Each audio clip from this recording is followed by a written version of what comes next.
could have did that differently. Not necessarily to stay with them, but just sort of kind of like, I won't say ended on a good note, but just ended on a sense that was more responsible and mature of you. But looking back on it, you just like, yeah, I wish I could have had that one. We throwing ourselves in the bus. I think first thing.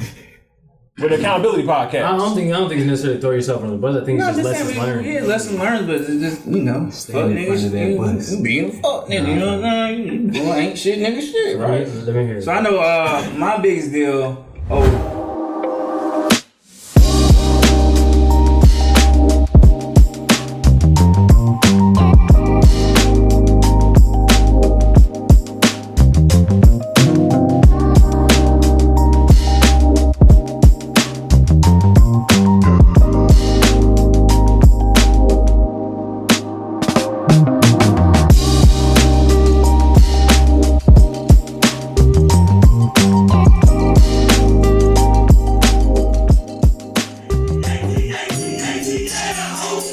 Yo, fellas, it's only right.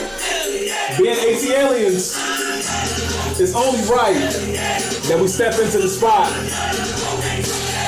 repping the place we love. Dude, let's get it. Let's get it, my brother. Let's get it. You know what I'm saying? Thanks, man. Let's go. Pop that thing, man.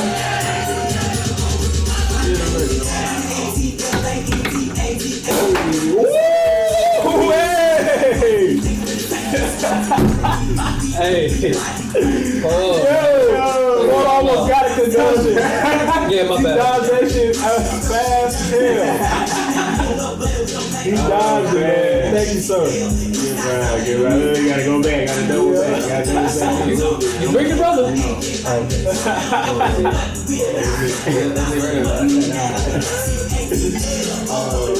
What time y'all, brother? Hey, shout out, Baby B. Yeah, shout out JB. You know what I'm saying? Shout out to the Red Light, man. Yeah, shout out, man. Hey.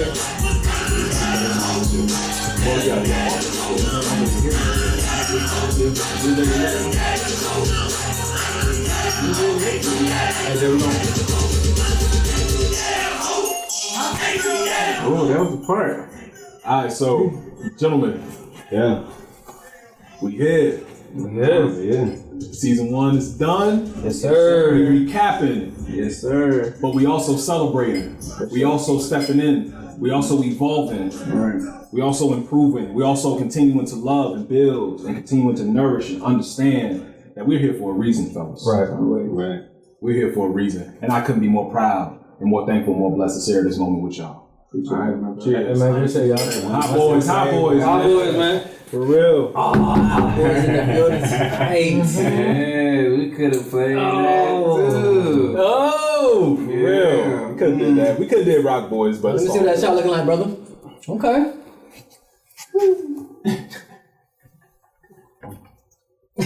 All right, man. Let's get to it, man. Our fans have been waiting. A lot of supportive fans along the way have been anticipating this moment. I got a little bit of that Bel Air drip on me, but it's all good. Hey, man. You know what I'm saying? Dripping in objectivity. Okay? Drip match the drip. Man. So, welcome to Honesty on the Table. Yes, sir. Well, our mission is to cultivate a space where vulnerability, transparency, and humble curiosity serve as our healthy roots. See, I had got some of that Bel Air before I said the mission statement. So, serve as our healthy roots for individual and collective progress. Gentlemen, we are here, man. I'm gonna take this off because I'm gonna start popping my shit right off rip. So I'm gonna take this off. Thank you, thank you, Bo, for helping me out. Epic. You know what I'm saying? Let's get into it. So, man, where do we start? Man? This is... You know, the mental health check-in, man. Yeah, come on, bro. Mental health, bro. How we doing? How y'all feeling? How y'all feeling this week? Who wanna go first? Okay, all right, let's go first. I'm going first. It's the recap. I'm going first. You going first. I guess I might have take the initiative and turn up on you boys. You know what I'm saying? But you know me, per usual. Yeah. I got that job, y'all. Hey. Wow. Yeah. Yes, sir. Hey. Congratulations, my boy. Yeah, I'm back to the JOB only for a year though, and I'm back to the entrepreneurship bag. But you know, you got to get that investment capital because these fundings out here is a little sketch. So, Facts. other than that, I just been in training for the last month as of lately, just getting back to the work of things, that 9 to 5 schedule. Losing a little freedom, but it's worth it. So I can't complain. I'm blessed. How about you? Yeah, I've been in the hyperbolic time chamber. You know, we know what's going on. We keeping it under wraps. We'll reveal that as time goes. But yeah, definitely been in the hyperbolic time chamber, just preparing. Been dealing with a lot of silent battles, and I've been winning. So Say that again. You been winning? Yeah, Yes, man. sir. So you know, and sometimes conflict is unavoidable. So and when you have to deal with it, you have to address it, and you always have to be tactful. But you still want to be bold and audacious into stepping in it, and that's where I'm at. You know, fighting these battles, man. So yeah, that's where I'm at, man. In a good place. Yes, sir. Word, man. Oh, so you talking about milestones, man. My first year is down, man. I'm in my second year of the PhD program. You know, so once I'm done with this year, I'll be done with my coursework. Calling so I Dr. can officially move into my dissertation research work. So once I get through the second year, man, it's, you know, I'm really gonna be on one for real. I got a lot of things lined up to continue to help build my professional and social capital with this, man. But 1 year down, man, and I'm moving into my second. So I feel blessed. I feel very, very proud of myself because I knew I could do it from the onset. But when you're going through those silent battles, you are questioned at times. You question yourself, not necessarily in terms of what you're capable of, but questioning the tools and resources that you have in tow to make sure that you can accomplish those feats that lie ahead of you. So for me to do that 1 year down, going into my second, I'm blessed, man. Highly favored. Yes, sir. That's what's up, bro. I'm okay, man. Silent battles, man, that's actually really stuck with me crazy. Cause like, you know, I just started another business, Adventure and Explore Rentals LLC. If you're in Georgia, hit me up, man. All right. Shout out. So yeah, I got like the 5 Fiats on there. So if you guys want to Rentals, be in the city, you guys want to rent out some Fiats, hit me up. I got you. Or check me out on Turo or the website.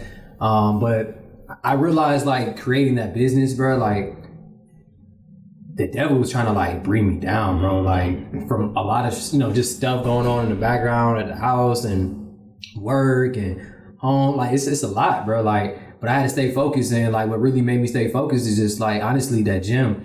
And you know, obviously the viewers, you guys don't notice, but you know, we have the group chat, and you know, Marlo sends us motivational videos at clockwork every morning, 7 o'clock in the morning. And honestly, man, like that's kept me really afloat, like to stay focused and stay on the path of, you know, my purpose. So I'm excited, bro, for everything that's coming my way. These blessings, man. I realize I just been opening myself up to accept the blessings, you know? Like the blessings are always there, I'm realizing, but until you are at a space to where God thinks you are ready to accept that blessing, because he's gonna test you. Oh, okay, you about to do this? Oh, let me throw some bullshit your way. Let me see how you respond. Right. Oh, you stayed focused? Oh, you stayed disciplined? Oh, okay, cool. I'm gonna bless you. So that's what's up. Blessed and highly favored, man. Exactly, man. Wow. So yeah, let's get into it, man. Yeah, we covered, man, from manhood to legacy to sex to love, man. Education, man. Millennial blackness. We covered a lot of points, man. So, like, what are like y'all overall thoughts, man? Like, how did y'all feel about the season as a whole? It's our first season as a pod. I mean, as it went on, we sort of felt like veterans in the game, but it's still our first season that we're capping off. So, how did y'all feel? Good Kid, Mad City. Yeah, that was our first season. Elaborate. That was okay. So I'm a Kendrick fan, so I'm just waiting to hear what you got. When I say Good Kid, Mad City, I'm talking about Kendrick Lamar's first album, which a lot of people deem as a classic. I feel like our first season was a classic. I felt like, you know, we got a chance to really introduce ourselves, our personalities, you know, our viewpoints from our perspectives based upon what we have learned or accomplished so far as Black men. I love the grind of it. I love the feedback I'm getting from people. I love the constructive criticism I'm getting back from people. And I love how you know, with the feedback that I'm getting, it's not just from one particular, it's not just black folks, you know, it's not just one race. It's, you know where our views are at. Agreed. Yeah. I think it's been a lot of layers to unpack. We've bonded. You know, we've gotten to know each other all over again. I mean, since high school we're talking about almost 10 years, really. Well, you know, since we've really been in contact like that, and for us to still kind of just pick up where we left off, like, oh yeah, hey man, what's going on, man? And it was just kind of crazy. I'm still going back to when we was at the belt line and we were having a conversation. I'm just like, like what you need? Hey, okay, cool. Yeah. So I say that to say, man, what I appreciate most about the pod and just the season as I reflect on it is the variety. You know, I acknowledge that everybody has like these creative and distinct differences from how we grew up to, you know, the way we dress, how we style things, the way we articulate. And I just think that that's just really profound to be able to bring us together like that. And, you know, doing something that's positive, you know what I'm saying? Doing something that's for the culture and that's making sense, man. And just trying to just make sure we establish ourselves and we build it. We learn it too. So it's not like it's like we a finished product. So I think that that's good, so people can see the growth and that we're growing together, you know, and learning how to deal with that. So yeah, for sure. I know how I feel, but the number one pod since day one. Yeah, we're saying that. Come on, it's been a classic. It's gonna always be a classic. We're gonna be on a run. This is a marathon. We the champions, and that's how we gonna finish. how we started. So within the process, like, we adapted very quickly. So I know you guys can see from episode 1 to 2. Once it got to 3 to 4, it was like, hold up, they got a new camera. What changed?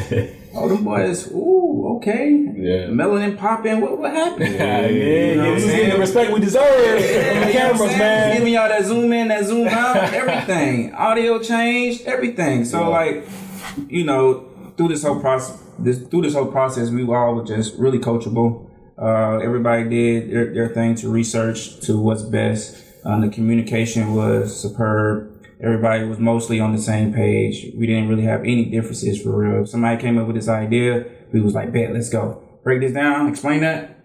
How can we, okay, bet. It really wasn't any challenge that we really faced because we was all always on the same page. No egos either. And no egos at the end of the day. And that's a blessing. So I'm just happy and just satisfied and just grateful for how the podcast is going. And it's getting better, y'all. We already done figured out season 3. Yeah. You know, we on season 3. This is just a recap for season 1. So y'all know we about to go crazy. That's all I got to say. Hey man, y'all already said everything I wanted to say. So I appreciate that. But let's get into like the folks who are, go ahead. No, brother, go ahead. Let's get into like because as we're thanking our fans, man, like what are some of the initial reactions y'all got from the people? You know what I'm saying? So, you know, I want to hear Elijah first on this one. Yeah, I think some of the initial reactions that it was good for them to see like black men, you know, speaking and looking, you know, a certain way, you know, and for a couple of people who gave me their feedback, they were just like, they just weren't used to seeing it. And they said it felt really organic, you know, it felt like we were all sort of evolving together. Like going through the process, it didn't seem like everything was just, you know, fine tuned. It just seemed like, okay, it's like, yeah, we just building. And what I enjoyed most about some of the feedback though is when with the constructive criticism, okay, think about, you know, some of these topics or maybe approach the questions in this type of way, or, you know, the look of like the pod, you know, what is like the overall direction? Is it more like relaxed? Is it like a mix? Like people were like trying to inquire more about us, which is good because we know about season 2, season 3, where they can actually learn. So I think in terms of feedback, I think it was on the wave like that, man. And you know, the people who be talking to me, they like to just make sure I stay on my swivel like anytime. They be, oh Lord, man, they real big on just like the branding and the perspective, and it's cool. They like how honest we are. For sure. The honesty, like they really do appreciate it. It's like, man, you know, and we we not trying to be like nobody. Right. That's what I think. I think that that's like probably the thing that resonated most is like nobody's like, oh man, y'all remind me of. No. Right. Y'all different. Yeah. Y'all cool. So yeah, it was like my 100%. Yeah. It's funny when you see the eyes. You see the eyes looking at you, man. Okay, I guess it's me. Yeah, it's you. Wow, the initial reactions, man, is they just love it, man. They you never know your power and influence until you do something that sort of kind of like requires folks to like look at you. You know what I'm saying? Yeah. Or to listen to you. Not necessarily requires, but just sort of like give them like that option. Mm-hmm. And you never know until you give them that option and you start tapping in and they're like, oh, like, I appreciate this. Like, I love what y'all got going on. Everything that Porter said, I really resonate with on my end of the folks that engage with me about the pod, man. They look forward to it. They look forward to what topics we're going to hit on next. And I tell them, I'm like, the topics we're going to hit on next are topics that we always talk about, but we just seem to just, I won't say avoid, but we tend to be very delicate in terms of how we approach it. Mm-hmm. Like when we talk about the Father's episode, when we talk about the education, you know, it's like things we talk about generally, but how in depth do we really get when it came to that student loan talk? You know what I'm saying? How it's crippling some of us in our community. Mm-hmm. You know what I'm saying? How many of us are unable to establish that upward mobility because we are doing what previous generations said we need to do, which is get an education, but oh snap, like we're going to take a hit from a debt standpoint. Or when it comes to like us as millennials, man, like a lot of folks had to be reminded that if you're born in the 80s, you're a millennial because they put that whole the 90s babies on the millennials. Like, nah, y'all the ones who are corny and cheesy and whatnot. That's like, no, you born in 82, you're a millennial, bro. Right. Nah, like, so they really appreciate the facts we give, the statistics, and the way in which, again, how transparent we are, how patient we are with one another. Right. How we're not, again, we're no ego podcast, so we're not trying to one up the other guy based on their experience, based on their privilege, based on what they may have went without, thank you, sir, or what they had. Like, we've all came into this with an intention of it being a brotherhood first and it being about respect first over anything. Mm-hmm. And I appreciate that the most. That's what I got most from the fans and the people. Well, for myself, as far as I got Porter shit, bro, I'm very Take your time. I got you covered. Hold on a second, brother. Feedback wise, people love the podcast. Especially Elijah. They was on your ass, my guy. All the time, What's the quote? Reverend Porter. What's the quote he said? What's the quote, bro? Everybody be coming in. Which one? The tutelage. Yeah. Oh, man. Why you say that? I keep tutelage, bro. Oh, man. Stand on that. He's like, I'm back with that. You know what? Look, now I got your attention. I know we about to get into it, bro. Real quick, man. Pops, I was talking to him a couple. This particular conversation was a couple weeks ago, and he said, "Hey, son." He said, "Man, you doing your thing, man." I said, "Pops, I appreciate it." He ain't punching your chest, did he? Nah, not this time. And I only need one time to learn. And and he said, "Hey, man," he said, "along the way, there's gonna be some people that don't like you, that disagree with you, and got a lot to say. You know what though? Fuck them." Yep. Understood. Thanks. And I say that to say, you know, a lot of times we as men and we as we're developing, it's so hard to sometimes try to live your life because you feel, especially with the age of social media, you're constantly being watched, you're constantly being compared, and sometimes you can get in your own head about like where you are in comparison to where somebody else is. And it's like, nah, like Pop said, man, nah, be you, just you, whatever that is, either people rock with it or they don't. So I say that in light of, yeah, the critics and detractors. You know what I'm saying? That's Kevin Samuels would say. And it's rest in peace. Critics and detractors. That's what he's always. Yeah, man. Upward mobility. But I think that was funny though, man. Yeah. But back to the feedback. Everything was good. Everybody want to be featured on the podcast. Yeah, everybody. Out of all the feedback, everybody want to be featured. We like, yo, we up and coming. We haven't even established ourselves to start bringing But it's in. to the point to where you like damn near arguing with somebody like, bro, like, nah. So why bro, y'all like, didn't call me? Oh, bro, you know I can do this. Like, Right. how do I know that? If I wanted you on the show, I would have invited you. Because we never had these Yeah, conversations. we never had this Frank. conversation, Mike. Bro, I had somebody literally like came up to me and was like, "Yo, like, why you didn't hit me to be on the pod?" Bro, like in their feelings for real. And I was confused because I was like, "We don't even talk like that." I was like, how was I supposed to know? Like I just you should have had me on that topic because I would have. My bad, that was at least 3 people, and it, especially like a lot of women just like, oh man, y'all should have had me on there because I would have been. I'm just like, okay, what I'm saying, It's so funny. A lot of folks would say what they would do when the lights is on. When the lights is on, and we got to upload that thing on YouTube. You know what I'm saying? It's different because again, like how you said earlier, Porter, with your pops, like once you put your information and yourself out there, you're left to them to deal with and to assess and to judge and all and characterize. And some folks don't know how to respond to that. Like we're growing and learning about that with ourselves. So imagine someone who said that they want to get featured on or they feel like they'll be good for this respective topic.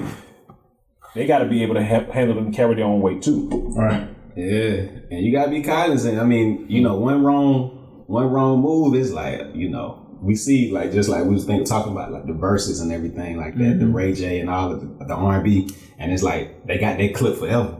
You know what I'm saying? So it's like at all times you kind of being vigilant. It's like you want to be as transparent and you speak and how you speak and you speak from experience, but it's like damn, that one clip.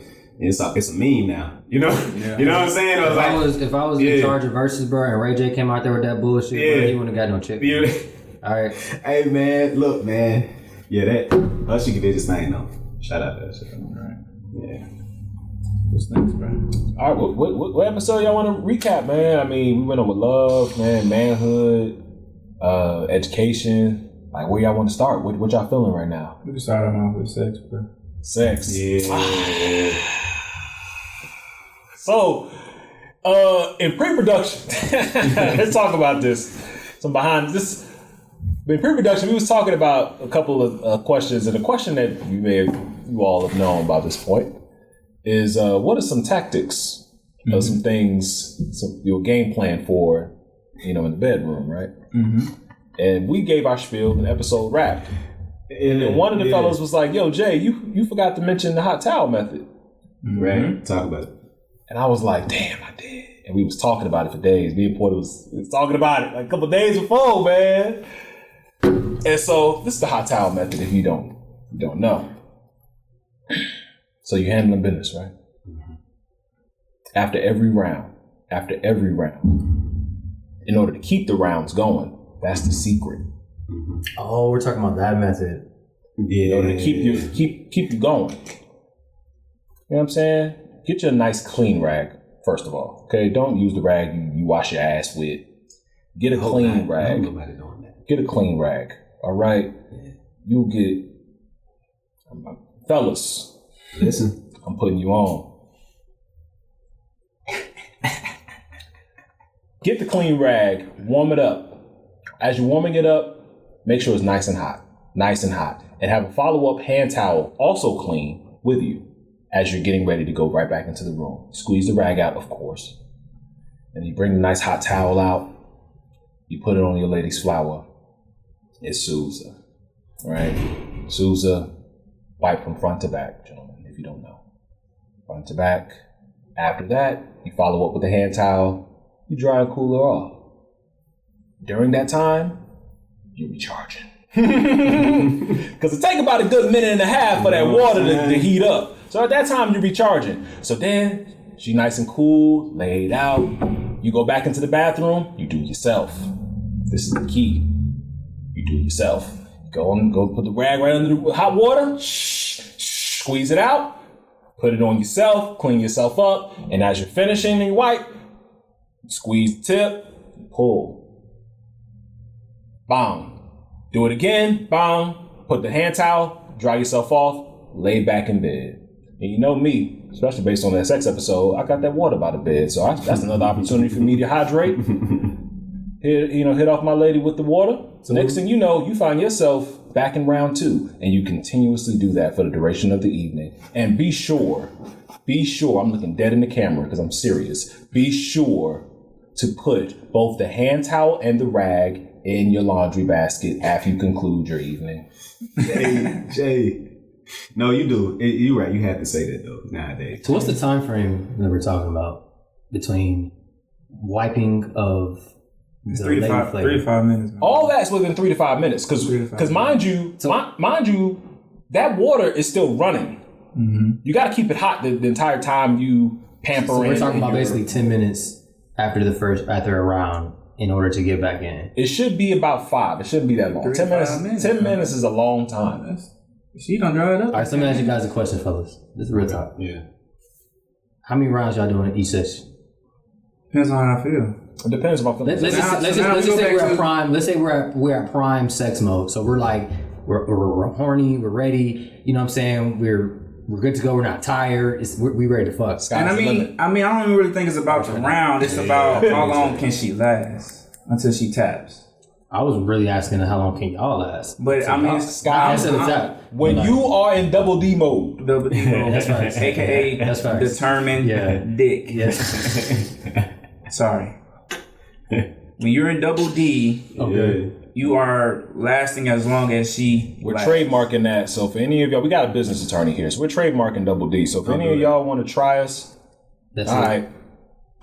Double D. Right. But at a minimum, 2. Okay. 2. See, like, when I'm in double D mode, bro, I'm on 1 nut. But that 1 nut is like... Like, sometimes, sometimes when I'm in that mode, I don't even like nut, bro. Like, let me ask y'all a question too, bro. Do women get mad at y'all when y'all don't nut? Yes. Absolutely. Why is that though? It's their gratification. But see, I feel like it's a double-edged sword because then, like, if you were to, flip it and be like, oh, babe, did you come? Did you nut? Whatever. Like, oh no, I didn't. But it's okay because like I enjoy it. Like, why can't it be the same for us? Because like that's how I be feeling. No, that's not how. Don't put my sociology hat on in this. Yeah, I was about to say, come on, man. So what are you saying? Are you saying that they were just lying and capping the whole time? Like they No. We live in a society in which is predicated for male domination, which also predicates towards male pleasure being taking precedence over women. Taking precedence over women receiving their pleasure, taking precedence over women receiving their sense of identity and fulfillment in any endeavor where they share the same space as a male, especially when it comes to the bedroom. So they're willing to, put their actual pleasures and preferences aside to support the man. But that's based on socializations that at this point in time in our generation is being challenged and is being thwarted. So, it's wild. You know what I'm saying? Same no more now. You got women out there who's like, yo, if I ain't getting mine off, I'm going to somebody else. And if we do the same thing as men, so shit, why not? Right. Everybody just protect yourself and stay, until you get tested. That's all. I'm there. I think I'm in the same school of thought, slightly divergent philosophy. I think that when that situation occurs and the woman's like, oh, you didn't, or, you didn't, and you get those type of questions, I think what it really speaks to is her in one of her most vulnerable states of femininity for me, because at the root of it, she wants to please you. Like the women that I've encountered and experienced in my life, they are happy that I'm happy. And they associate that experience, the nut, whatever you want to call it, they associate that with me being gratified, and that gratification gives them gratification. Another great point. That they are, helping me experience the highest form of love, and that's their way of loving me. So I think that, so I think, that's like just another piece to it, because I see so many women, like once a woman's into you, that's like she just wants to. That's half the battle. Yeah, like she's like, it's like, but she has to be into you, and to even really care. Otherwise, it's like, okay, like as the conversation was going on earlier, I got what I got, so I'm really good. I don't really care either way, and that's really like a tell. Like you can kind of assess, like, okay, yeah. So see that, but that's weird though, because like like for myself, like I like to like I'm big into like pleasing, you know what I'm saying? Like especially in sex, like I like to like I don't give a fuck about my shit. Like I do, but I don't. Like I'll be fine. Yeah. I'm trying to get you to levels you ain't been to. You know what I'm saying? But then it's like I don't understand how that like yeah. It's a lot of shit. It's a lot of sociology shit. You're right. I mean, because it's a lot of unlearning has to take place. Yeah. But that's why they're navigating to learn themselves. Easy, quick. That's how it's made so much sense for us to go from sex to love in this episode, like in this season, right? Like because like intimacy is so like important to how one finds themselves or how one reassures themselves. Because like you can find yourself in terms of your identity in a vacuum all you want. But when you're mixing with someone else's energy, someone else's story, someone else's preferences, someone else's like sexual needs, that's a whole different thing. Your identity is now challenged to now have to meet that, right? So to your point, Mike, like I feel the same, and to Elijah's point, I feel the same. All collectively to say that once you're meeting someone that you're mutually attracted to, you both need to continue to learn about one another, to be into one another before you actually engage in the bedroom. So once you do engage in the bedroom, you know one another enough to be as vulnerable as you need to both be equally gratified in that space. Whether who comes first, who comes last, it should not matter. In the end, as you all both are in your lovingly slumber at the end of the night, y'all are gratified. Agreed. You know what I'm saying? And that's what matters, right? So I think we left that little hot towel method out. So I had But so over the years, right? So like Jalen told me about the hot towel method maybe I don't know, 7-10 years ago. Yeah. I remixed that shit. So to add on top of on the tug, right? When you say you tug the head, right? tug the tip. Gotta tug the tip. The whole purpose of you tugging the tip is because that's one of the sensitive areas after you come, right? So the next sensitive area that I discovered would be the actual sac itself. So the same method that you do with the tug of the tip, you also bring that same hot rag and you tug on the sac as well. And then you'll know the difference, because you know once you nut and you really get in the bathroom, like it's a sort of type of numbness to it. So when you do the hot towel method, you feel yourself, you feel the blood flowing, and you're getting your feel back, and then that's when you know you're good to go back in for the second round. Yeah, because men biologically, if you don't know, when you're having an erection, blood is rushing to that muscle. Right. We're the only species, mammalian species, to not have a bone in our penile area, right? So we need. You know that?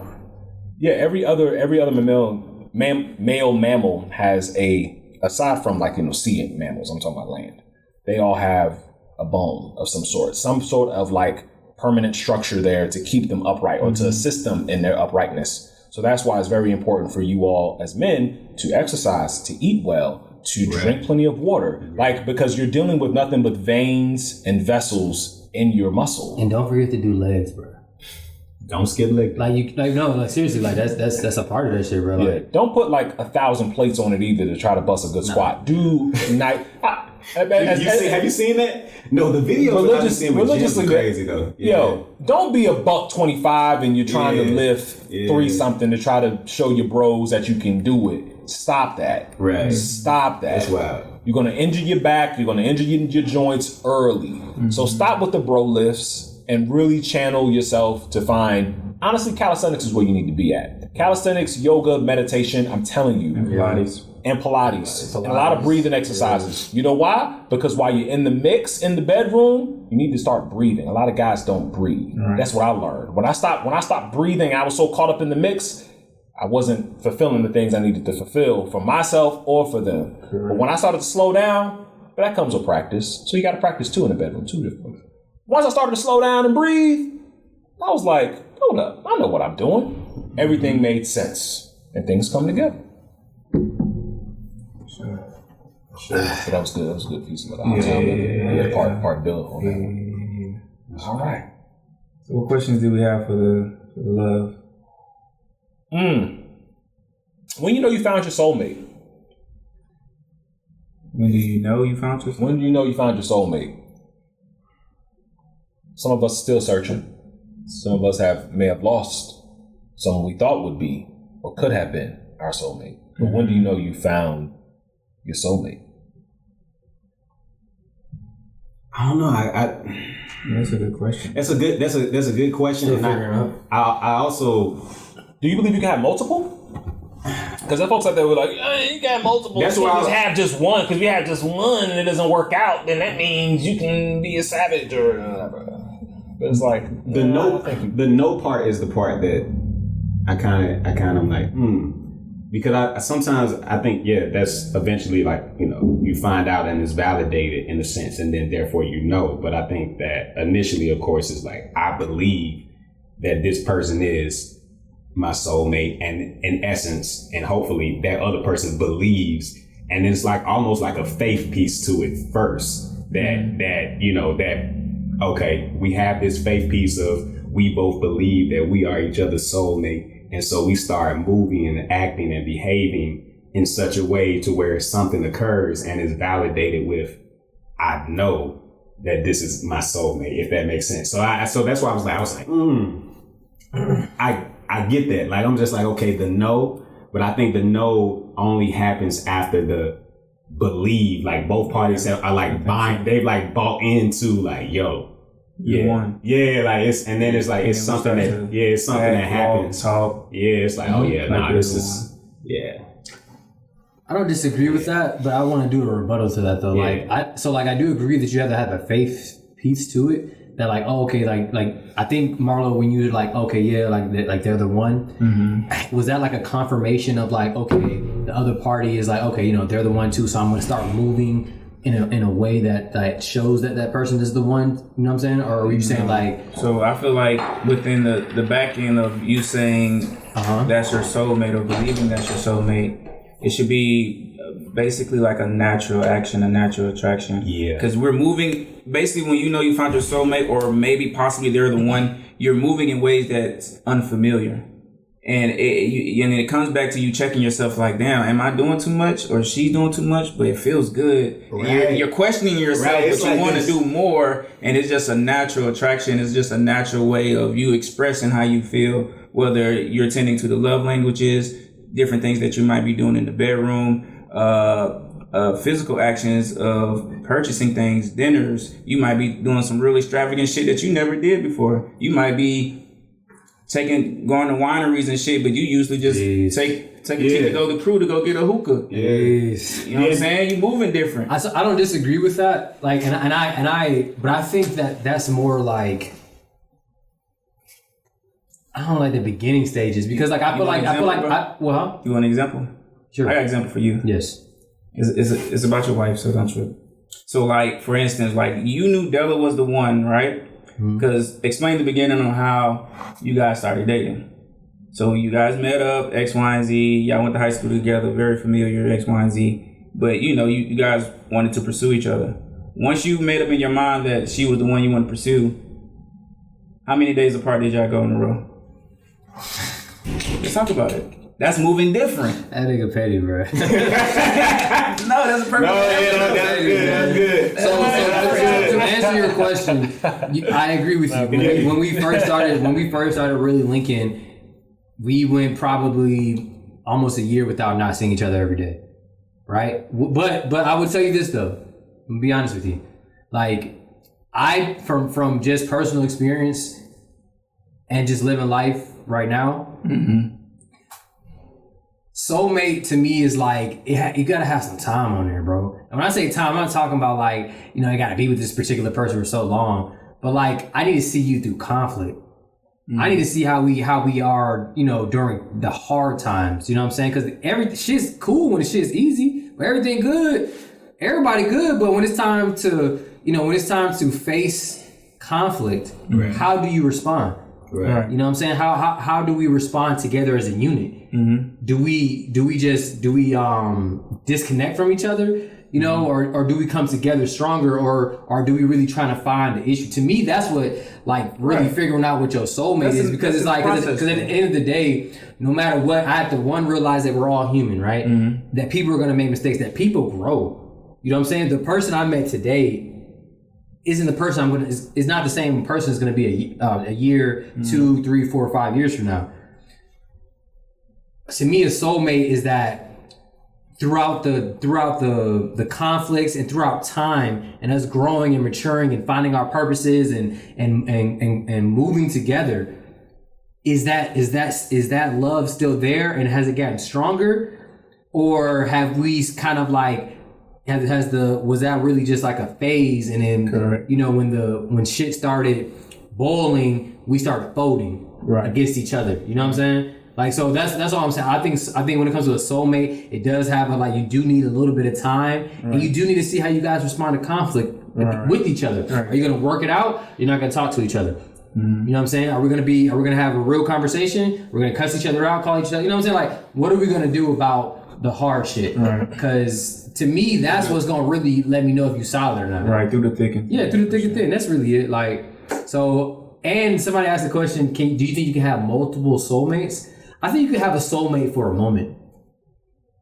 You know, like, you know how they say people in your mouth, people are in your, like, you know, your life for seasons and reasons. Like, I think that you can have somebody that was your soulmate in that particular moment. Correct. You know what I'm saying? Because they serve that purpose. And it was like, fellas, you guys been with women before where you guys mess with, and you know, you were in love. I'll give you a perfect example. Dallas. You know what I'm talking about? Mackenzie? Like, I just like, bruh, and that was back to back. Yes, that was back to back. Right. Yes, that was back to back. So like, literally met her in a transition time. She was transitioning, I was transitioning, but that fucking summer, bro, love. Bro, you understand, bro? Like, but it was crazy. Now, granted, it didn't end up staying there, but like, it was for that season. It was for that season, and I needed that. Right. Even dealing with like Crawford. You know what I'm saying? That was right after. Right. You know what I'm saying? Yo, if they watching this, hey, you know what I'm saying? It's all love, it's all love. It's all about I do believe that, you know, people can be in your lives for a season, and they can be your soulmate for that season. Right. Agreed though. And I think real quick is what I like about what you said is it's this uncertainty before you know. Right. Like, you trying to, like, I'm moving. Like, that unfamiliarity, like, it's like, it's uncertainty before you know, and that the uncertainty is why you know. Right. It's kind of weird. It's crazy. Yeah. It's with crazy. that uncertainty, that's what gives you the faith and the belief part. Yeah. To really want to pursue and continue on to know more, and to one, experience the thick and thin, to eventually create that soulmate to be your wife. Okay. I get the timeline, how it kind of flows? I definitely get the timeline, what you guys are saying, for sure. But you guys, to me though, it sounds like a little initial versus like the entire project. Correct. So to me, so going back on it, it sounds more like, have you ever heard of love at first sight? Do y'all believe in that? Yes. Do you believe in love at first sight, Jalen? I believe in having a very, very strong attraction to someone you've met for the first time. But whether you can discern whether that's love or lust, it still requires time. Okay. Like, you can be the baddest and I can have a great attraction, you can have a great attraction with me, but if we go to dinner and you are an asshole to the waiter, love at first sight still going to be there. It's love about a certain spirit. No. What happened? What happened? You know what I'm saying? It's like, are you that love still there? Like, no, you're gonna get relax. Like, you just attracted to them. You know what I'm saying? Wait. I need time and experience to tell me that what I experienced that first time I saw you was that, not at that moment, and it is, and then it continues. I need to see that and then sit back and be like, maybe time, experience, okay. It justified the fact that maybe what I was feeling was love at first sight, but it's not going to be initially, and I'm going to take it, if that makes sense. It makes sense, and I go back to the Dallas situation. Like, when we first linked, like, I wasn't really lusting over her. Like, I was just so. It was just such a different. You can have a great attraction to people. Energy is everything. So people don't. So it doesn't have to be lust. It could be just like pure attraction. Doesn't just have to be sexual. There's been moments where it's like, I don't know what it is, but I need to be next to you right now. Facts. I don't know what it is, with Lin, but I need to figure this situation out right now. Don't go anywhere. I'm gonna stay next to you until I figure this out. I've had, You know what I'm saying? yeah, no. I've had experience where I would see it and I say, this is what our future's gonna be like. Straight like that. And I would approach it. I would approach it with so much confidence that I know, to where she's like, "What the?" And she with me, cause I can't really explain it, but it's like whether it was in high school or it was in college or it was in law school, I've seen the future, and you with me, and it's just done. And so that's just like my energy and my interaction with her is with that type of certainty, to where she just kind of like, well, I guess so then. I guess this is the future. So yeah, it's interesting. It's interesting. Yeah, for sure. Definitely felt that. Yeah, it's Good dad. crazy. For sure. Yo, Hey, I was so bad, bro. hey. Cuddling, I got my hands on the stomach, like, what you doing, man? I'm manifesting. Type shit, like, I'm manifesting. and one day, viewers, we're gonna have some video footage of just us interacting in public with people. Oh man. And when I tell you, my boy Elijah is that motherfucking nigga, bro. Dog. Like Elijah's the type. He the type, bro. Continues, you know, he remind me of Kendrick. Like, I don't know if you ever remember when Kendrick would go out, bro. He'll go up to somebody, whisper in the ear, and then like you look at that person that that was listening to what was going on, and you see their face like, the fuck, like what did he just like, bro? It's like a spell. Hey man. My boy putting spells on these women. Oh man. Mike was like this. Hey, shout out to It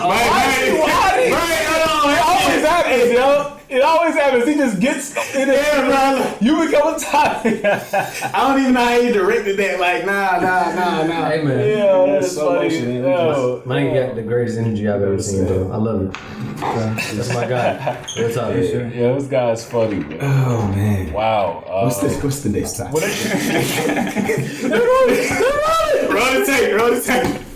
Roll the tape. Yo, man, I was gonna stick to love a little bit. No. Yeah, we also love. Stick with it, bro. And somebody say education. I don't. We're gonna come back to it. Okay. We're gonna try to go back to it. Nah, bro. Go ahead, finish it, bro. Oh man, so we talking about how difficult it is to find the soulmate, the lessons learned. We talk about the biggest lessons learned. Like, what are some of like your regrets though? Like some mistakes you made along the way that you sort of kind of like cringeworthy that when you was trying to look for love and be loved out. Let me pause on this point, right? Let me let this build. Like Elijah was saying, let me let this build. Yeah. When you growing up, the love you receive is with your family, right? And as a black man, you receive as much love as you can get because you are someone's child. You're someone's grandchild, child. You're a child. You're just trying to receive love because you're a human being, right? Mm-hmm. To be socially, gratified and acknowledged and accepted, right? You get that from your family. And when you get into relationships, or when you're starting to get into relationships, there's sometimes this cloud of expectation that everybody's supposed to figure out or know what to do when it comes to a relationship. But it's like, right. How am I supposed to know? How am I supposed to know the love if I never practice it and if it was only given unto me, by default because I'm someone's child, I'm someone's grandchild, I'm someone's cousin, right? Mm-hmm. How do I know how to apply whatever I just saw on Love Jones to this situation? Right. But Love Jones didn't work out in the beginning. Also, you know what I'm saying? So it's like, you really by default have to find out what it means to love and what it means for you to be loved through your love language and through your love identity based on your love past and based on your love history. Mm-hmm. Right. All of that has to be found out. But when you're young, you don't know that. All you think you need to do is find somebody you like. Y'all go on dates. Y'all exchange public displays of affection. And then after, 6 months, someone should say, I love you. All right. And we hunching. And that hunching becomes something else. You know what I'm saying? So it's like, what are some of the lessons? What are some of like the mistakes or regrets you've had based on the lessons you've learned from love? Like, what are some things you'd be like, I could have did that differently. Not necessarily to stay with them, but just sort of kind of like, I won't say ended on a good note, but just ended on a sense that was more responsible and mature of you. But looking back on it, you just like, yeah, I wish I could have had that So one we throwing back. ourselves under the bus. I go first then. For the accountability podcast. I don't think it's necessarily throw yourself under the bus. I think it's just lessons learned. Yeah, lessons learned, but it's just, fuck niggas, you being a fuck nigga, you know what I'm saying? Ain't shit nigga shit, right? Let me hear it. So I know my biggest deal over the course, I was selfish. In what way? Like, selfish in the point that I wanted everybody loved. That makes sense? So you wanted more love from the person you I decided to be wanted exclusive with? everybody love. I ain't want no exclusivity. I want your love to the fullest. I want her love to the fullest. I want the girl down the street love. I want everybody love. Okay. All coming to me. That might be some Leo shit too. It might be a little Leo Why you shit. trying to for put it. me on the buzz? Hey, no, you on the buzz. You got tangled in that one. Because I already know what you about to say too. So, selfish. I wanted everybody love, which might result in, you know, just even throughout high school and like growing up, even through college or whatnot, kind of being told like, oh, you too friendly, or you give everybody so much access to you. You get what I'm saying? Yeah. And then that access to you and that friendliness into you rolls into another thing of me being Captain Save-A-Ho. I feel like now I want everybody loved. Now I'm feeling accountable for everyone. Now I gotta save them from themselves. Right. Now I'm Captain Save-A-Ho. I feel like I gotta do this. I feel like I gotta do that. So I had to. It was a struggle. I was on like a 7-8 year run on that for sure. That I did that. Just Captain Save-A-Ho. I want everybody to love me, being selfish. So it got to the point that only way I really broke that was one, being honest with myself, and then first and foremost, holding myself accountable. As soon as I did those two things, like, I was good. I found my peace. I found myself, and then I knew how to just carry myself. And now I added boundaries, and just having, holding myself accountable, adding those boundaries, and just moving in the light that's best for me and also best for that person. Right. So that's my lessons. That's lit, bro. Yeah, I actually called and apologized for the lesson that I learned, this particular lesson. It's crazy. I was in college, and the lady that I was dating at the time, very, very thankful for, her and the role and the position she played in my life. And specifically, she had a way of identifying my enemies, right? And what I mean by that is, just where I was, she understood I had a big heart. And I even remember some of my line brothers, we would get into just heated discussions about this. But I wanted everybody to win, right? And when I say I wanted everybody to win, when I would interact with different people, it was always just coming from this genuine place. Just love, like, man, we building, man, we on the brotherhood, man, we on, we just elevating. And, my lady at the time, she had a way of being able to know people who would take advantage of that. And when I look back on all of the different disagreements that we had, it was related to things that were outside of us too.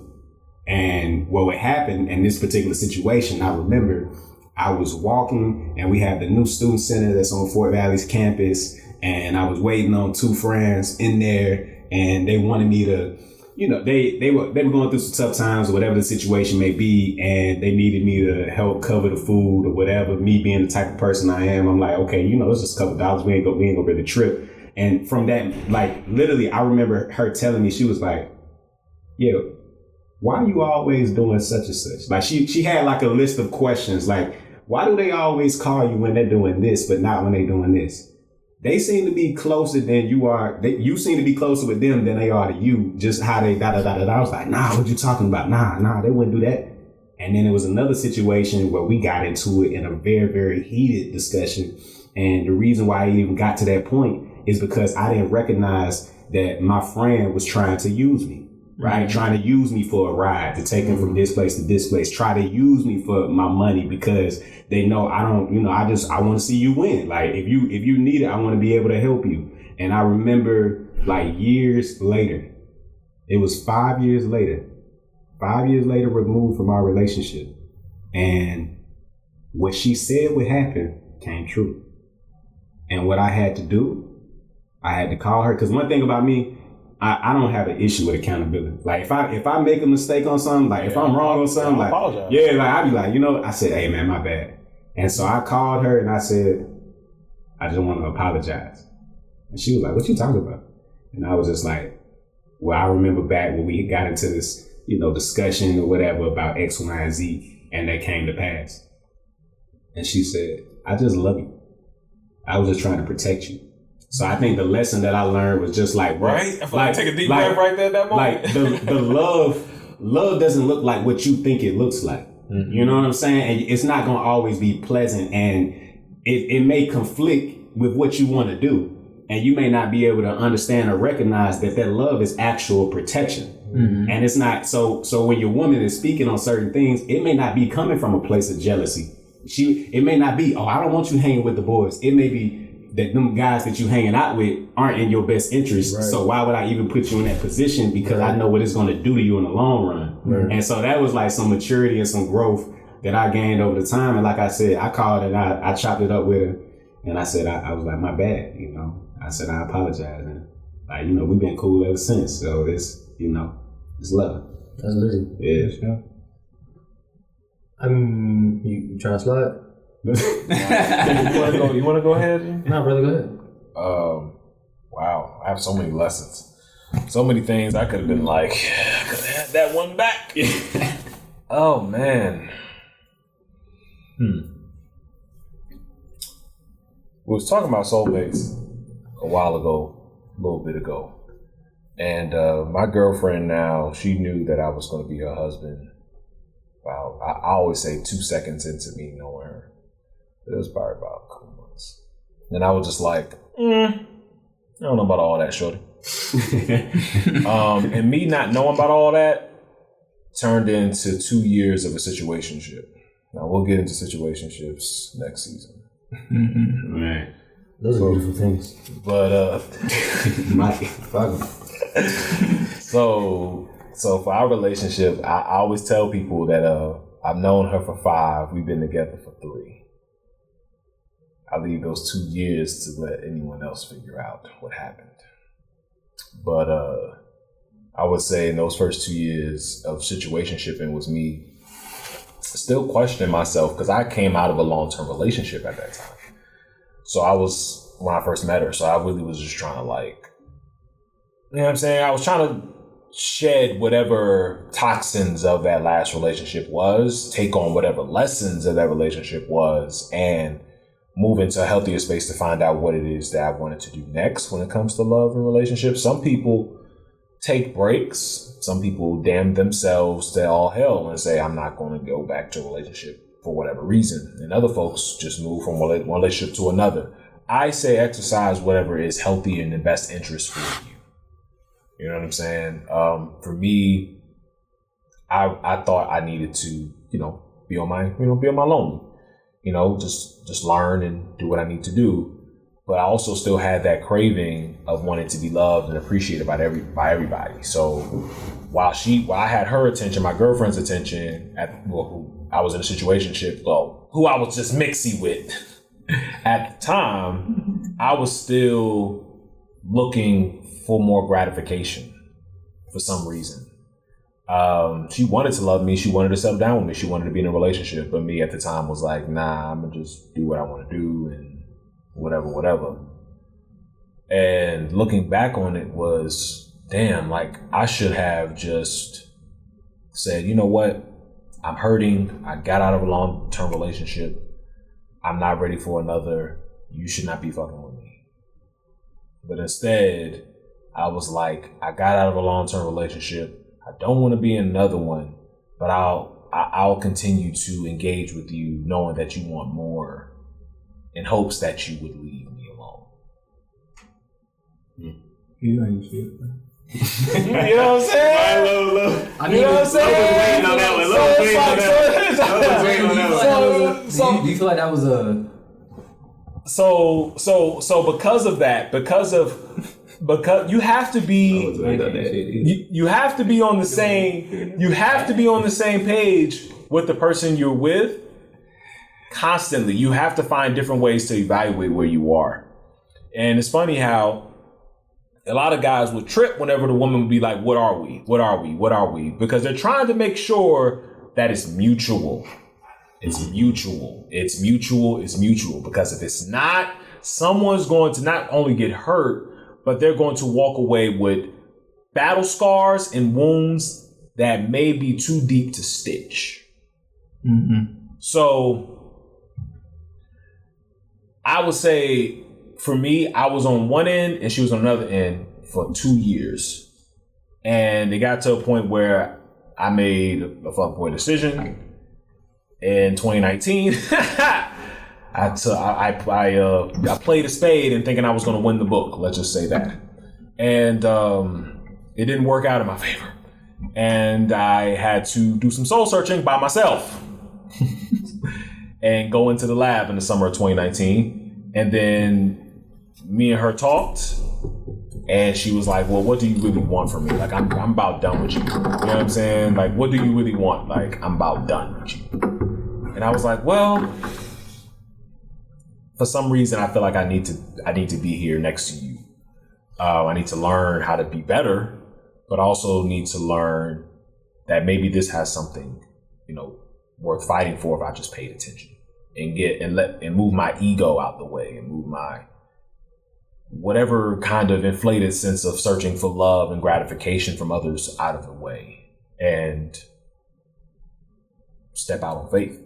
And 3 years, later, we're here. And I feel like I've learned from one of my biggest mistakes and from one of the biggest lessons I've learned in love.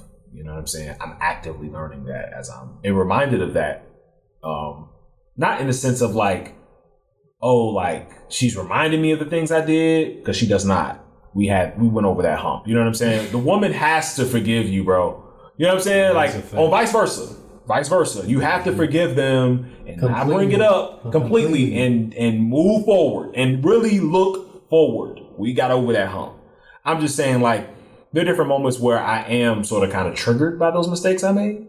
Not only with her, but with previous relationships. And I would tell her that, like, yo, I'm sort of kind of triggered because of this. Transparency and fluidity in your communication and being really solid in your security and your conveying of these messages to your person also makes a difference in terms of whether you found a soulmate or not. I like that too. Because your person can be all cool and lovey-dovey with you, but when you talk about your previous relationships and how that affected you to where you are now, to why you're making certain decisions and how certain things are triggering you, and they start to go ballistic, you got to grow up. You wasn't the only person in that person's life. You wasn't the only person that they was laying with. You wasn't the only person they said they loved you to. You was not. So you got to grow up. All right. And understand that they're living out their lessons through you. And if you want them to keep living out their lessons through you and not mistakes, you got to grow up. So, yeah, man, 3 years later, I'm here. But I think one of the lessons I learned, one of the things I wish I could have had back was cutting down on that time of fucking around. Because even to this day, me and my girl will say, damn, if you actually was mature at that time, who's to say we would be together? I'm like, yeah, you're right. If I just said, I'm gonna use you as a rebound and fuck around and do all this other shit and not really take you seriously, ain't she gonna stick around for that? Hell no. So I tip my cap for her for believing in the greater me. You also have to be with somebody who believes in the greater person and knows that you have the actual tools and fundamentals to do that, and not just blindly, aspirationally think that you're going to be better. Right. That's another position people get in relationships too. You know what I'm saying? They think, oh, you're going to get better eventually. I'm here in a relationship. I support you. You're going to get better eventually. But no, that person doesn't have the fundamentals. They don't have that discipline. They don't have those tools. You may have to step away and let that person do that on their own. But she saw that in me to know that I was worth investing in, and it, you know what I'm saying? Again, I feel like I'm reaping the benefits of that. That's beautiful. You know what I'm saying? My brother. That'd be better. I got you. I don't know what's going on. I got you. Malfunction. So, all right. Let's go. Let's move in. Let's move. Ready? Yeah, where we at? So we did love and sex. Oh, let me get my point. I gotta get my point real quick. I'm gonna be real simple and quick though. Yeah. Okay. All right. So when it comes to the lessons I've learned, for me, it's three things, right? So like accountability, right? Mm-hmm. You know, I've struggled and I had a problem with, you know, being self-accountable for things that I've done and not just looking at it from my perspective. I think that's my biggest issue, is that I look for things only from my perspective. It's like, all right, well, that's not, you know, I wouldn't feel this type of way. Well, guess what? Doesn't mean that, you know, the other person doesn't feel this type of way. So I had to really sit there, have true empathy. Because at the end of the day, I believe true empathy is that I see you, I feel you, I hear you. I may not agree with you, but I understand it and we're going to get through it and work through it.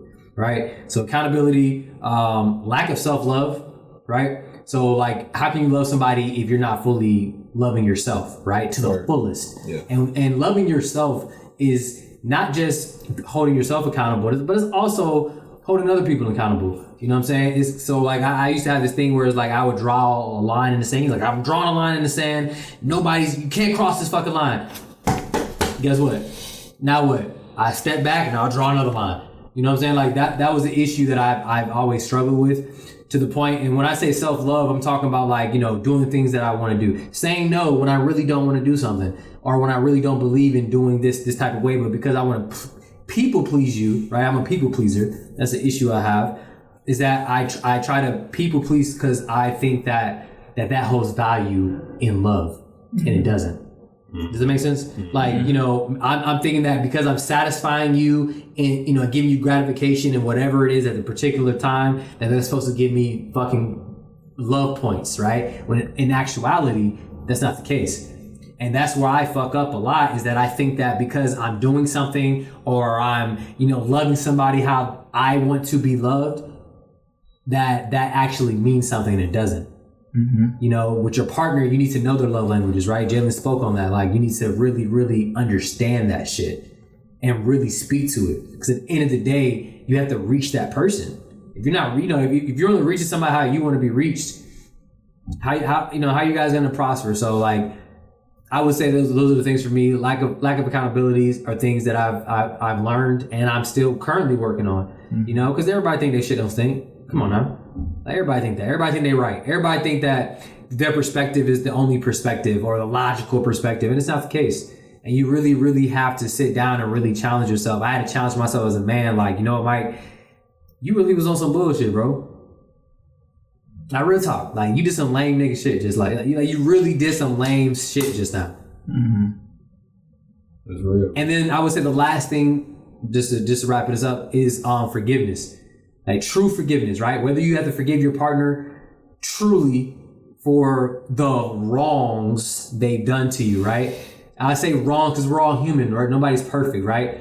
And if you're gonna hold something over somebody's head for so long, whether you communicate that or not, right? And when I say that, I'm talking about for myself. I don't see I'm going back to the people pleasing, right? Avoiding conflict and all that type of stuff, right? Because I would hold stuff in to where like, okay, you know, like I'm agreeing with you, like, oh, this is what you want to do. Okay, cool, let's do that. But in the inside, I'm like, nah, I really don't want to do that. But because I want to people please you, I'm just gonna just sit there and be like, yeah, I'm good.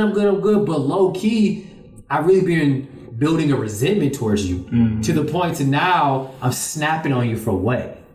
Like, this is not me. This is not my character. Why do I have this kind of like prefix hatred or tonality in my voice when you're speaking to me about something that's really minute? And I had to really break myself down to really figure out the lack of things, you know, the things that I need to work on, the things that I'm still continuing to, you know, working on via therapy, via my brothers holding me accountable, stuff like that. So those are the three things I would say that I have learned, and I'm still currently progressing in that knowledge. So for sure. That's it. One of our favorite episodes is like the blackness episode. Mm-hmm. And every time like I see like a news clip about a mass shooting inflation being where it is, our student loans, whether they'll be forgiven or not, or just anything that transpires within our own community from, senseless violence amongst ourselves, too many, prominent or promising entertainers or figures are passing too soon.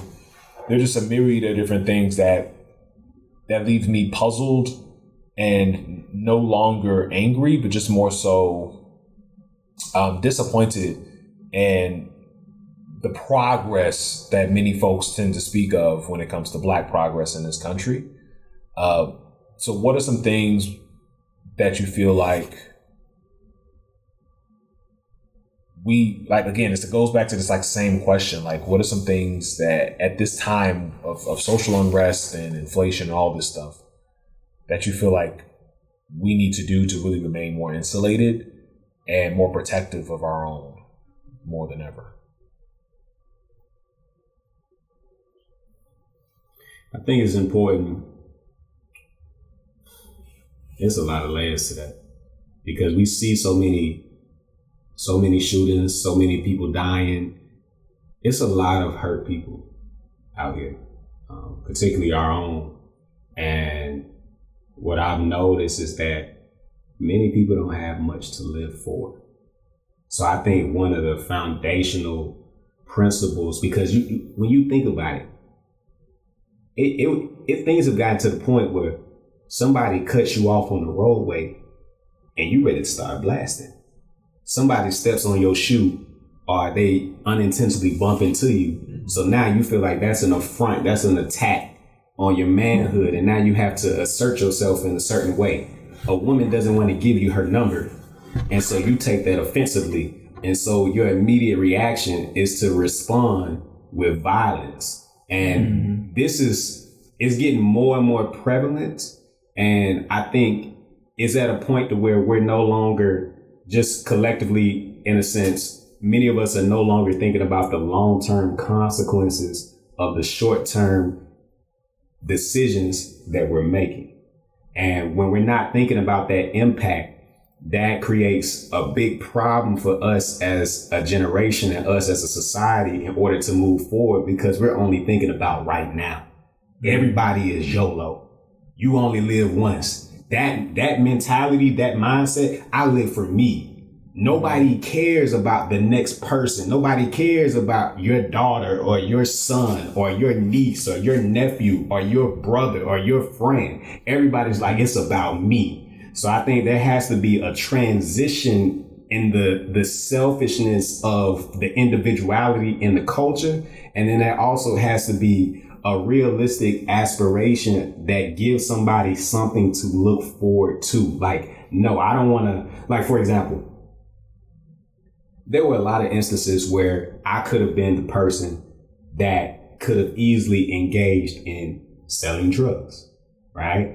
I'm the least likely target fit that particular market. I'm able to move. I'm a smart guy. I had access to the resources. I was asked multiple times and I made a decision. Because I was thinking about, for me personally, I was thinking about the long-term impact on what that means in terms of the type of example that I would be setting for other people to come after me, because they've seen that example.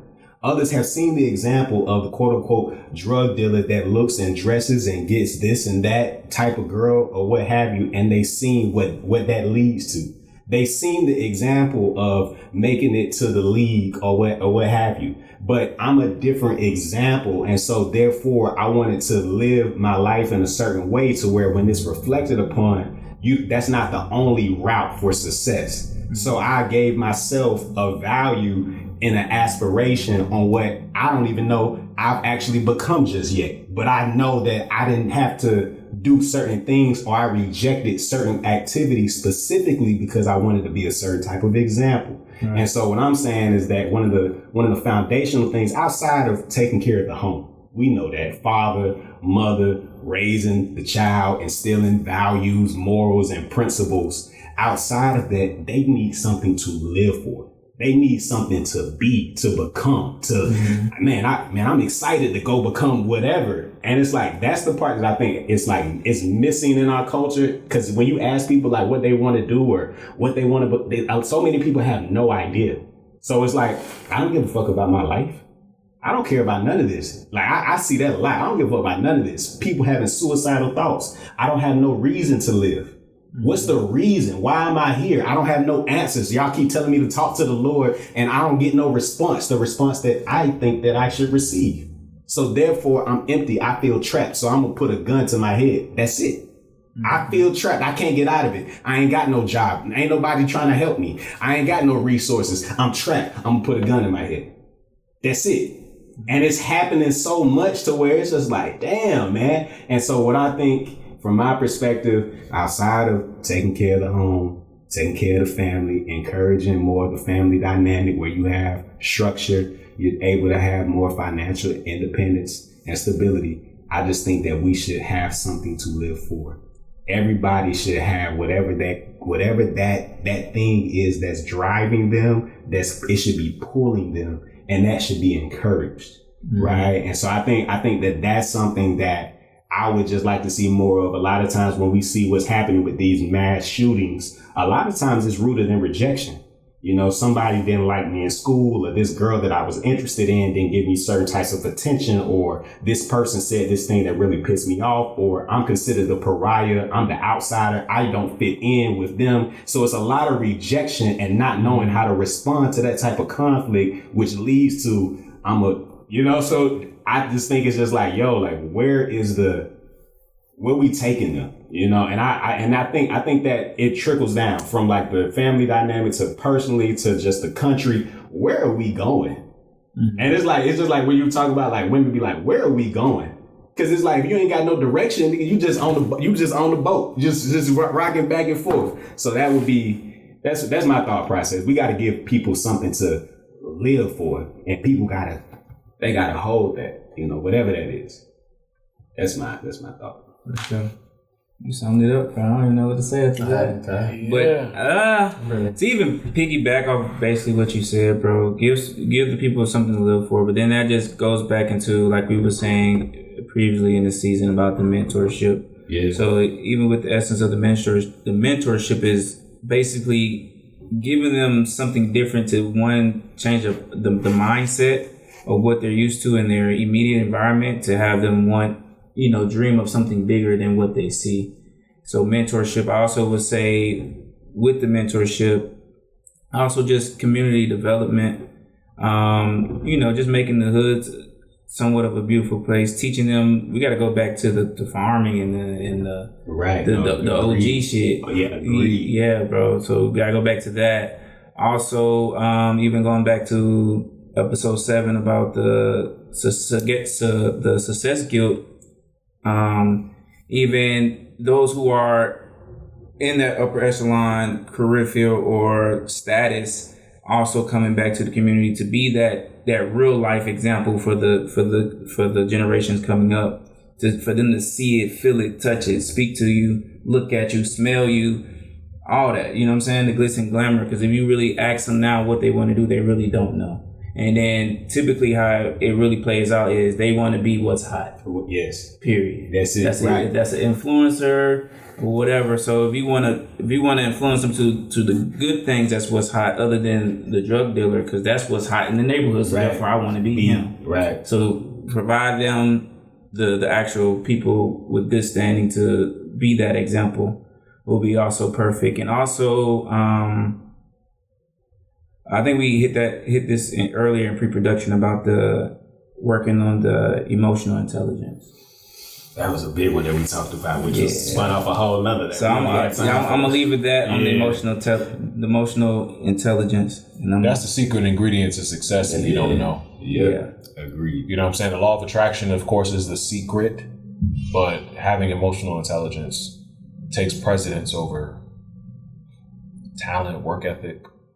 You know, it's that ability not only to just read the room, but how to execute, how to navigate the room that you're reading, right? And it requires a lot more of you having an abundance of self-love to be able to check with yourself, to be able to discern how to approach this person differently, because you acknowledge and respect the fact that everyone in this room that you're stepping in is different. So if you got 200 people in this room, that's 200 different personalities, that's 200 different backgrounds, 200 different stories that you have to open yourself to. No one person is the same as the other. That person, that girl you think you like got a cute bob, it may remind you of a chick you met 3 years ago, but they're nothing alike. Mm-hmm. You know what I'm saying? The white guy you met who gave you a firm handshake and looked in your eyes and smiled is nothing like the white guy who did that 5 years ago who took advantage of you. You got to find ways to do that work, that internal work, and know that in this life, the more you continue to manifest and to churn with your will, to understand that this life doesn't stop until it ends, you'll be better. Stop reaching for retirement. Stop reaching for any kind of thing to stop, and then you'll just always be on the beach with sand and crabs crawling around. No, that's not how life works.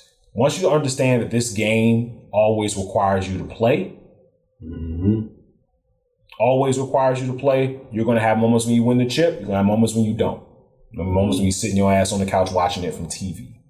But that's how life is. The more you continue to understand that, the longer you continue to put in the work, you'll get better. With that emotional intelligence being the key, and not blaming yourself for things that happened that were not in your control. That's the biggest hump. That's the biggest hump in therapy that a lot of people are afraid to admit, because you got to forgive yourself to know that what transpired, you didn't have a say in. You know what I'm saying? Like, you were witness to it, but you didn't have a say in. There's nothing you could have done. So you have to learn to forgive yourself and understand that what you are in control of is what matters. And the things that are happening in the background with the energy that follows with the actions you make that are within your control also plays a role, i.e. law of attraction, having emotional intelligence, having a good sense of faith, having mentors to reassure you and to listen. You know what I'm saying? The messages your mentors give you may not hit right then, but you need to listen. You know what I'm saying? The most you could do is continue to be present in the fact that you're always growing, you're always learning, and you always have to lead with love and lean with love, because that's the ultimate provider and purveyor of the success that you're looking for. You know what I'm saying? Love doesn't mean weakness. Love means protection. Love means discernment. Love means security. Love means transparency. And I think once we continue to lead with that, instead of leading with a transactional approach, what is this person going to give me? What is me getting on Instagram or YouTube? What is that going to provide me in X amount of months? And what is this and what is that? Like, if it's not giving me this in this time, I'm done. If I'm not with this in this moment, and I'm done. Like, that's foolish. That's foolish. If people say God is love, and you've done research on what God can do, then you know love isn't just one thing. Which means acknowledging that love can come with pain. Because one of the biggest problems in our society is that we don't want to go through the grind. We think that we can escape it. We want to ignore it. We think that success is, the instant gratification of what we see on Instagram and Facebook. Oh man, life looks great. Life looks easy. Life looks relaxed. Life looks pleasing. Life looks amazing. This shit is hard, man. like it's hard, bro. Like, no, bro, stop. Like, y'all gotta stop, bro. No, delayed gratification, bro. It is a process. Before the butterfly, did you see where I was? Did you see what I had to do to get here? I ain't even kicking with the same caterpillars. You know what I'm saying? Right. Like, some of us didn't make it. So it's just, I think it's just, man, just adding to that, man, that with love, there is a part of it that, it comes with some struggle. It comes with some pain, as long as you don't stay there. You know what I'm saying? And as long as you understand that it's for something bigger to look forward to. It's, crazy. Amen. Might be. Let's roll into the next question. I took everything. Jalen, honestly, a lot of shit that you said, especially towards the end, I really was feeling, man. Like, Yeah. I mean, if I do have to say something, I would just say that we gotta just like accountability, bro. Like real talk. Like within our just within yourself, like call yourself out on your own shit. Be around people who will call you out on your shit. You know what I'm saying? Like I don't think there's like no such thing as a true friend if you and your friend have never argued about, you know, like them being disappointed in something that you've done in general, like being honest. Like I don't want to, like Marlo is my best friend, right? Straight up, right? I almost fought, bro. We almost fought, bro. Like no cap. Like for like accountability purposes. You know what I'm saying? Yeah. And like, I just think that there's just such a lack of accountability nowadays. You know, like bro, like I live by the quote, and I will always say this, bro. Nobody cares. Work harder. Nobody cares what you're going through, Elijah. Nobody cares what you're going through, Marlo, Jalen. But guess what? You still got to produce. You still got to be the best version of yourself. You still got to do we still have to hold ourselves accountable. We can't feel sorry for ourselves. Like, do you hear, like, real talk? I'm sorry. I'm on my shit right now. Real talk. I'm so tired of just like the fuckery or like the whining or the bitch shit. Constantly I hear from like a lot of people when it comes to the struggles of life. Now, I will tell you this. I will acknowledge your feelings and emotion, right? But I will also challenge you to know that you can overcome it easily. Like, do you think like I look at stuff now, right? You talk about active shooting, right? Because somebody said they didn't like you or whatever, right?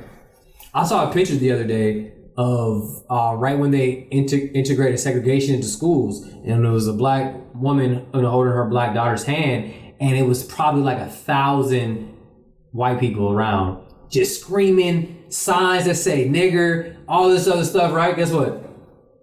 When I tell you the unbotheredness of that mom and her child, like, because like they know that, hey, like this is the world that we live in. Like people are gonna always hate. If somebody's not hating on you, bro, you ain't doing something right. Right. But you still gotta get your, like, keep grinding, bro, and keep going through it. Take the necessary steps for self-care and self-love, you know. Go to a spa day. You know what I'm saying? Get your toes done. You know, do whatever it is that you need to do to alleviate stress, but don't let it defeat you. I think that's the problem I've been having. I feel like too many people are defeated, and then they start making excuses of why they can't do something. And then you ever listen to somebody when they make an excuse about something, and you're just like, so you're telling me basically you just don't want to do it. You don't want to be great. Because what you just said is like is this compared to like the bigger problems that are going on in life. But guess what? You still got to get shit done. So my people, I just want us to make sure we keep grinding, we keep striving. All right, because at the end of the day, like, let's be honest too. Us as black men, us as black people, we're already starting from a low standpoint, and in order for us to be on the same level as our counterparts, we actually have to exceed them. Mm-hmm. In order for us to be looked at the same. Mm-hmm. So keep grinding. That's all I gotta say. Fuck the bullshit, man. For sure. Yo. This recap, man, was... I don't know what else I was expecting for this recap. Yeah. But that was good, though. I got something for you, though. What's up? What was your favorite episode? Personally. I want to go around the room and I want y'all... Oh, man. Like, what's your favorite episode, and like real quick, why? Put me on the spot. I think 7 with the Trials of Triumph, because that's when I first, like, I was always like, you know, responsive, but that was like the moment where I was like, yeah, I know I can do this pod and shit. Like, I knew that what I was saying meant something to me outside of my own mind and spirit, if that makes sense. Because, you know, like when you're working within yourself to try to accomplish these goals, you're telling yourself this, but when you're speaking it outwardly and publicly, there's another level of like reassurance that, you know, that I didn't know I needed. So episode 7, Trials of Triumph was good. This your favorite? Yeah. Yes. Oh, okay. Favorite. I like all of them. What's your favorite? I don't really have a favorite. Or at least what was your favorite topic? My favorite topic, I don't know. I got three. Here's my three. But fuck what you talking about. I got sex, manhood, and legacy is my top three. They all on the same level with me. Them three right there all hit. And YouTube gonna show you. They gonna hit. Okay. That's my top. Manhood. Manhood. The manhood, fatherhood, that really spoke to me. I don't think that it's really addressed enough, especially in the way that we did it, and the fact that we didn't even go through all the layers of masculinity and man and trials and tribulations and fatherhood. And that topic, it also allowed my father and I, we connected on that too, just reflecting on it. It was a great place. It was a good bonding moment for me and Pops, just watching it and just, seeing and feeling his support. And at the same time, we were able to grow through that together, the way we communicate, and him understanding that I understand what he was trying to teach me when it was that moment in time, even though I didn't understand at that moment. So I think to me that was my favorite, my favorite episode. So for me, I'm gonna agree with Elijah. I'm gonna go fatherhood, manhood. I actually had the reverse of what you had, which is that when I did watch this episode with my father, or when we did talk about it and we acknowledged the things that I said, we actually had a little falling out. It was actually a huge argument, emotions going everywhere, right? I've told you guys about that. But I loved it though, because through that turbulence, I would say, we've actually grown a lot closer, because he didn't know how I felt. He didn't know my experience. Most of our parents don't know our true opinion of how it was. Like, isn't that crazy? Like, your parents don't, I feel like everybody's parents has a perception of how they were as a parent. And if they were to really sit there and listen to their kids, unfiltered talk about how it was when they were raised, I bet you a lot of feelings would be hurt. For sure. And I felt like with my father, his feelings were hurt. Yeah, my dad was too. Because he had that perception of this is, I was there for you and all this other stuff. It's like, yeah, I acknowledge that. But this is where you lacked at. So for what you thought was love and, all this other stuff, I didn't perceive it that way. Mm-hmm. And it actually traumatized me to, as a man, to, where I'm at today, or, I'm still working through it via therapy or whatever. And I love that episode, like I said, because we got to connect on a stronger and deeper level than just surface level shit. I feel like a lot of relationships between parents and kids, especially like black parents and kids, I feel like it's a lot of surface level stuff. Mm-hmm. Think about it. You wait until, I know most people wait until they have kids until they're their true selves around their parents. Because they feel like, or married, because they feel like, okay, I had kids myself, I'm a parent myself, or, I'm married or whatever. So I can really just relax, and sometimes that's a wake up call, what I'm saying, for parents. So, that's my favorite episode though. It was very, very deep. It was very, very, a lot of healing, a lot of current healing still going on, but for sure. Yo. I can't wait for season 2. Season 2. Season 2. Season 2 ain't go crazy. Yeah. We're gonna build. We're gonna build. Fellas, I love y'all, man. I love this.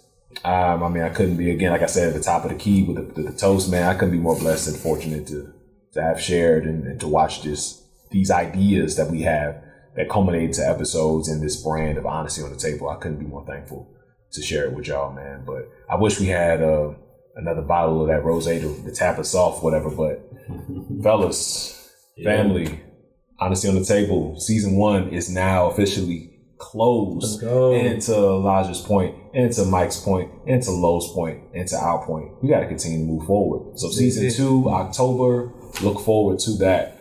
We look forward to seeing you. Yes, sir.